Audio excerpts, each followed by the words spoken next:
talking about that, and then the other game being, I'm sure there's more to say. And so that's all the Metroid games. So it's been really cool talking to you guys about. In August, children. Man, and keep it locked to IGN for 2010. Metroid Other M happened. So wait, let's not take a dump on Metroid Other M. No, it's really not. It's not as bad. It is a people have looked at it. Unique collaboration between Nintendo and Team Ninja. It's also the first time Sakamoto has touched the series in years. He sat out the Metroid Prime era for the most part. That actually was produced by Kensuke Tanabe, who he was the guy who was the liaison between Nintendo and Retro Studios. And so, terrible story, unfortunately. Just not, again, sort of Samus had something to say, and all of us were really uninterested. It felt... I'm sure localization did the best they could, but a lot of it was really uninteresting. Even names for things like the bottle ship. We're just like, who in their right mind wrote this, and why is this a thing?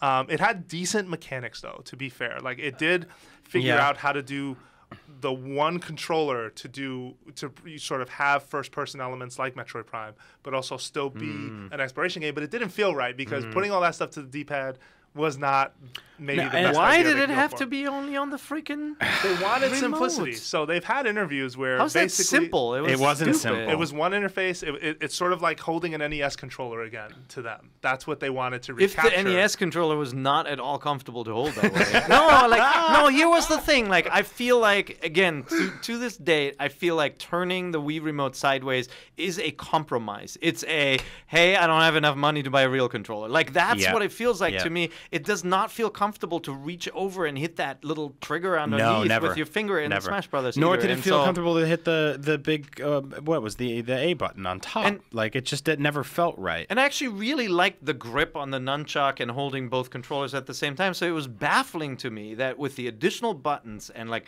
what would have been much more comfortable controls, they chose not to support them. It was so weird. No, it was sort of a weird, like, you almost think it's an accessibility play, right? Where they just wanted it to make it something that was easy for people to understand and to make this thing cool. And unfortunately, like, I'm not going to when you turn the controller. It wasn't cool. It worked, but it wasn't cool. So I previewed that game.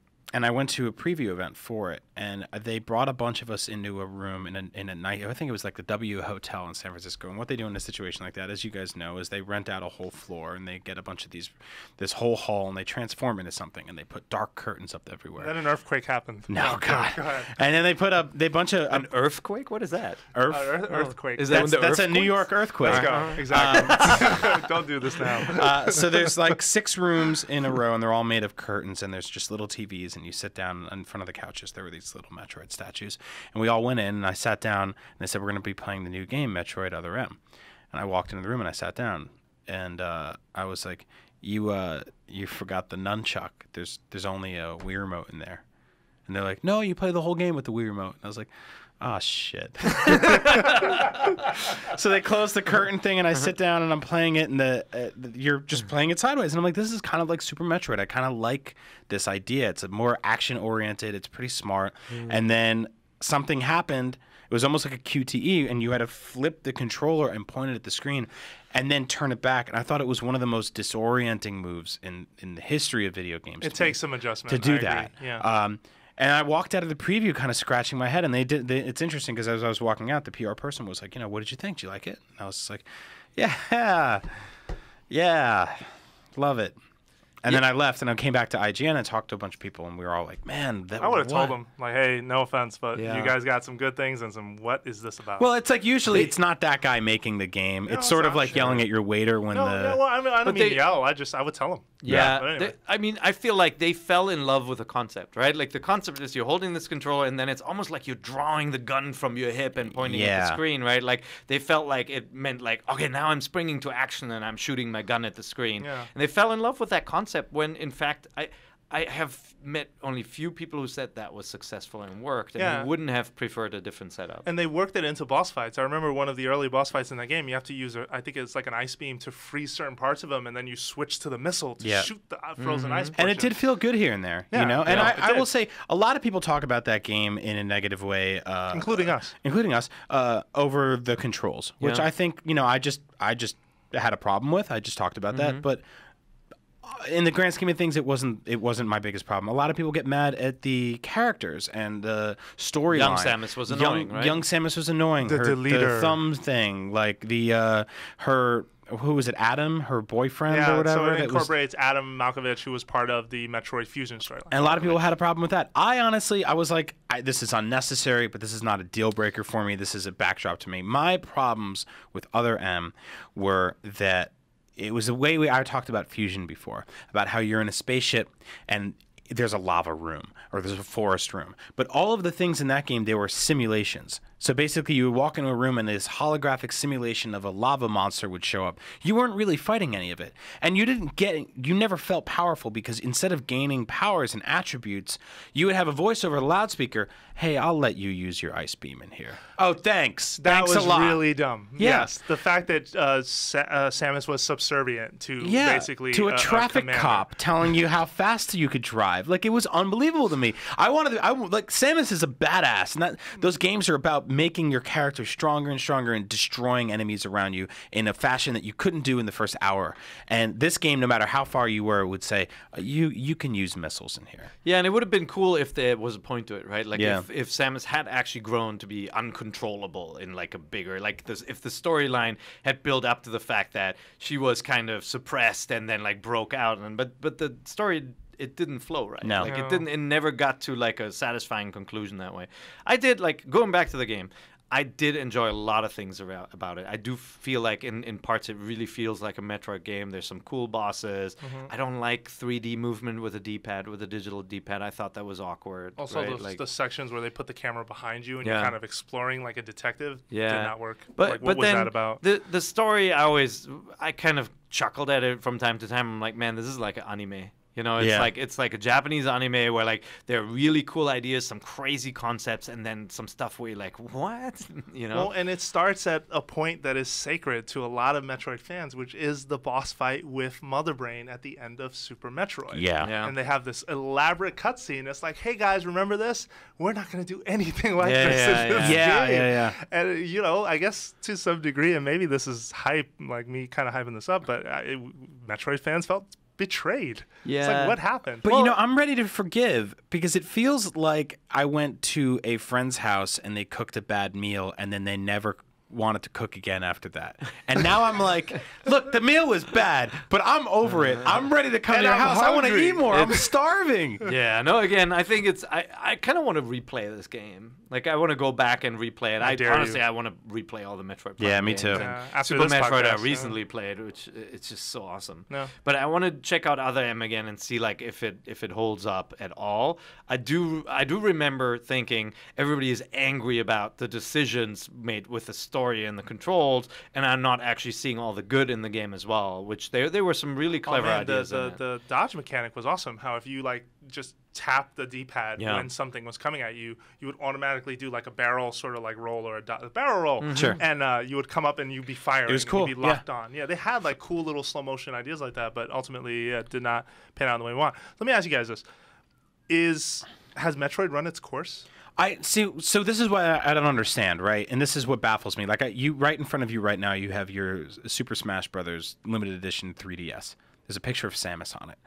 Nintendo Land launched with the Wii U. There was a Samus theme minigame in it, right, where you could pilot her ship and a bunch of characters. The Cliff Notes version of Metroid. Yeah, the Cliff Notes version of Metroid. Samus is in Smash. Samus pops up here and there in little things. It's on their site, in their notes. It's an amiibo. Like, there's a Samus Aran amiibo. Like, this is a character they care about, but not enough to do anything substantial with anymore. And I don't know if that just means they're taking a few years off. Because if you talk about this during this podcast, we talk about how many Metroid games happened within a few year span. Like, I would gladly have taken 2 less back then and just taken 1 more of those now, just to sort of spread it out a little bit. I mean, I think part of it's the struggle to what to do next. Yeah. Right? Honestly, I mean, they put Retro on Donkey Kong Country and they revived that franchise, but then didn't bother to put them back. Also, Retro's gone through some changes, let's be fair. Back in like 2009, I want to say, or 2010, after Corruption had shipped, and I think right after Trilogy or right before it came out, a bunch of key people who worked on Metroid had left Retro Studios to form their own thing. And so Retro might be really different these days. Some of Retro's people actually worked on Halo 4, which you can tell, astonishingly enough, looked like a Metroid game. It did, yeah. I remember seeing that. It starts like a Metroid game, complete with the zero G stuff and everything too. Yeah.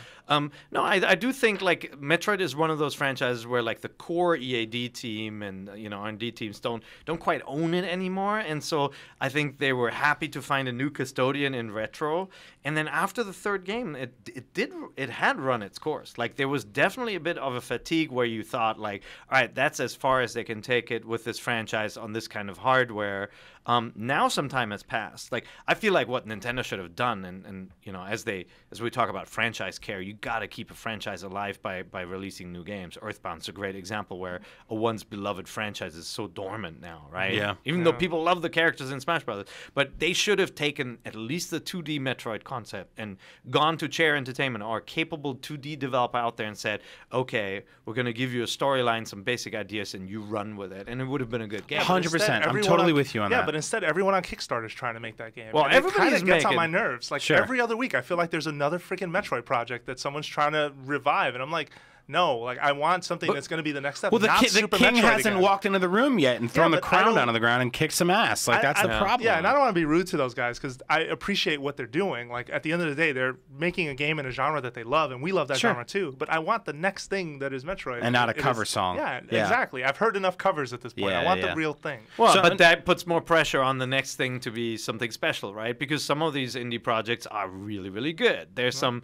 2D games that are refreshing and awesome and very, very Metroid.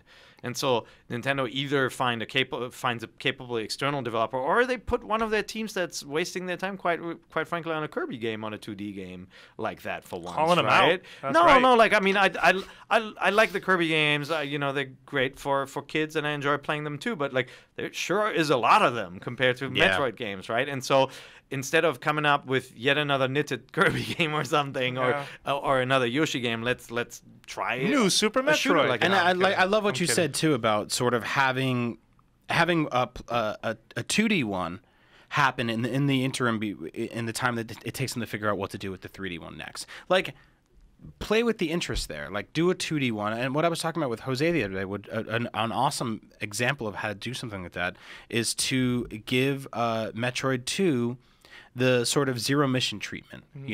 Make that a 3DS game. Put Metroid 2 on 3DS, remade in full color with a map and tons of new areas and environments and bosses. Like, use that as sort of a shell and build from there. And if it sells well, then people care about this franchise. And if it doesn't, then maybe this thing's dead. Yeah.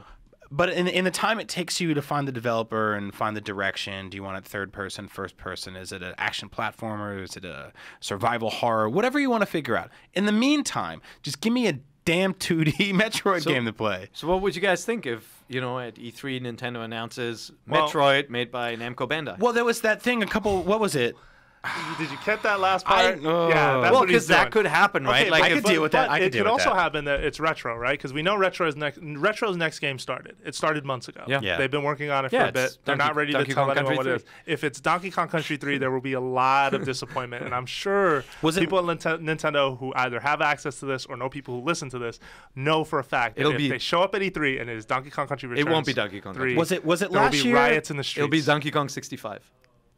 You were gonna say. Was it last year at the VGAs where Reggie showed up and he had a little Samus pin? And he's just like, well, I love Samus. Ha ha ha. I asked him about that. Like, come on. I asked him about that E3 off camera. I'm like, so is this a hint? He's like, no, it's just like it was like a last minute thing, just like it. Honestly, you got the sense that he wasn't teasing anything on purpose. It was just like, they love these characters, and somebody gave him the pin. Good. Next time, just get a pin of a middle finger.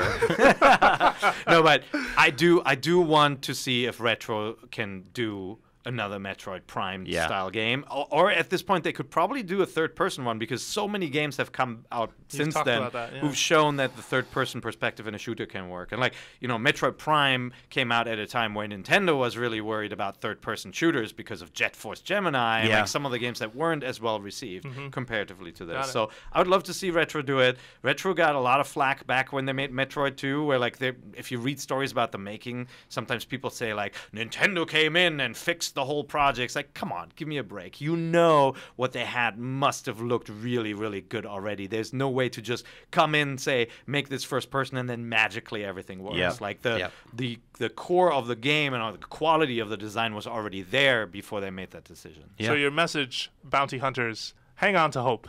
I think Samus so. Aran will hopefully fly again someday. Yep. And I think it'll be at E3.